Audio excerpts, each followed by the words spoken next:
How should America respond to the Houthis? That was really it. So, Cenk Uygur, and then we'll go to Destiny. So I understand what the Houthis are doing, and what they're basically doing is they're a toll road in the Red Sea, and in order to go around, it costs 10% more to those ships. Wow, I'm so worried about the 10% more. Get out of the Middle East, peace, two-state solution, end the occupation, and get the hell out. Destiny?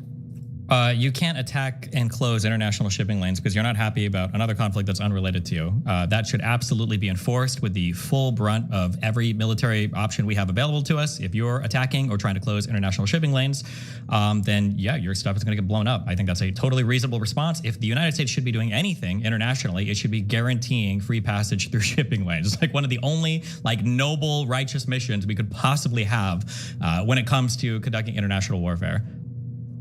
I don't agree with noble. It's all about money. In fact, they call this Operation Prosperity Guardian. So they're pretty brazen about it. This is all about capitalism.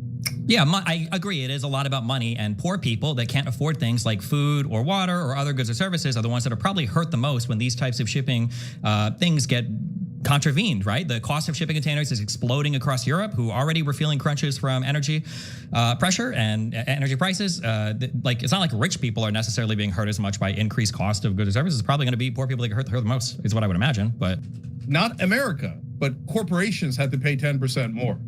So we see every opportunity. Wait, hold on. If corporations have to pay 10% more, who's ultimately paying more at the end of the day? I know the beloved corporations must be protected because of poor people. What is the corporate? No, if your profit margin as a corporation is 10% and now your cost is 10% more, you don't make any money. You have to. The consumer is going to pay the cost. That's how all inflation costs work. But hey, do you agree that the Houthis, what they're doing, we might hate it and we might counterstrike, but it's very logical. They're trying to help their brothers in Palestine. They're the only ones that are helping. They're saying, okay, we're going to put a 10% tax on you guys. They're not trying to help their brothers in Palestine. Their own citizens are experiencing unprecedented famines. What might end up being the worst famine in the last century. A real famine, not the one that you guys talk about happening in Gaza all the time, but an actual one where hundreds of thousands of people are starving to death. Where when you look up pictures, if you Google pictures starving Gaza children, you see children in okay clothes with dirty faces standing in lines for food. And when you look up pictures of starving Yemeni children, you see babies with bloated stomachs and corpses, okay? Yemen is having a real famine where hundreds of thousands of people are either starving. I think 40% of their children have stunted growth. They don't have access to food or water. UN missions are having to be cut off because the Houthi are literally commandeering supplies for warfare. So no, I don't think that the Houthis' mission right now should be to blow up international shipping containers, to screw over the whole rest of the world, to help their brothers in Palestine. They probably are doing it because they get weapons and training from Hezbollah and from Iran, and those people are invested in the mission in Israel, so they kind of got a way to suck Yemen into it as well, which I think is immoral and bad and horrible.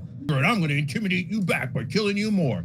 No, just to be clear, that mentality is what has stopped wars worldwide. That's why NATO and the United States being the big bad bully guy, that's why major powers generally don't go to war anymore, with the exception right now of Russia and Ukraine. And that's also, funnily enough, the history of Israel too. Them being a big bad bully is what finally got all the other countries around them, as you said, to acquiesce and sign peace deals with them. So that seems to be the way to go, is making yourself small and vulnerable and accepting terrorist attacks over and over again and getting, blown up by the guys. That's called appeasement. We've tried that. It doesn't work. It never works. Usually the way that you make it work is to be the bigger bully and to say, hey, listen, if you do some shit, you're going to get slapped. That's how it usually works. Okay, look, guys.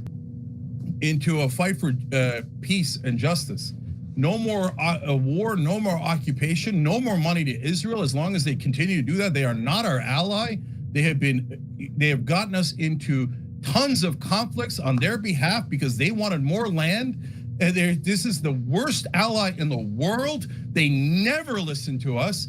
And if they don't end the war and the occupation, we should send them absolutely no money, and you have no answer. So your answer is endless death for Palestinians, but I can't believe they're fighting back.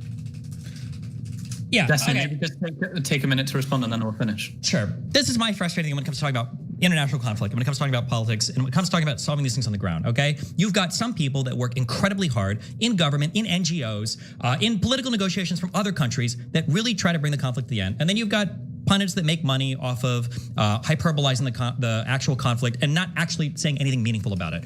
It is so frustrating to hear over and over again, 150 Palestinians, 150 Palestinians, 150. That doesn't get us anywhere closer to anything. Nobody asked the question, how many Japanese need to die before the war ends? How many German soldiers need to die before the war ends? How many Iraqi soldiers need to die before we stop the first Gulf War? How many people need to die in South Korea, in Vietnam? Like, that's not how anybody has ever thought about the conflict. You don't know how many people died in Yemen, do you? Probably don't know how many people died in the first Gulf War, do you? Probably don't know the total death count in any military conflict, but in this particular one, the only thing anybody seems to know is how many Palestinians died. It's the only thing that people know, which is ironic. Even earlier, you said that you don't care about Palestinian civilian deaths. The only thing you seem to care about is Palestinian civilian deaths. And the only thing that you want is the short-term minimization of those deaths, even when it comes to the long-term actual procurement of a real, lasting, peaceful justice, which is something you have absolutely no concern of talking about, which is why you're presenting the most ahistorical, unbelievable idea ever, that Abbas, who is universally one of the least popular Palestinians ever, you could get a guy called Finkel Goldstein, okay, to be the leader of the Palestinians, and he would pull higher than fucking Abbas. The fact that you want this guy to be the one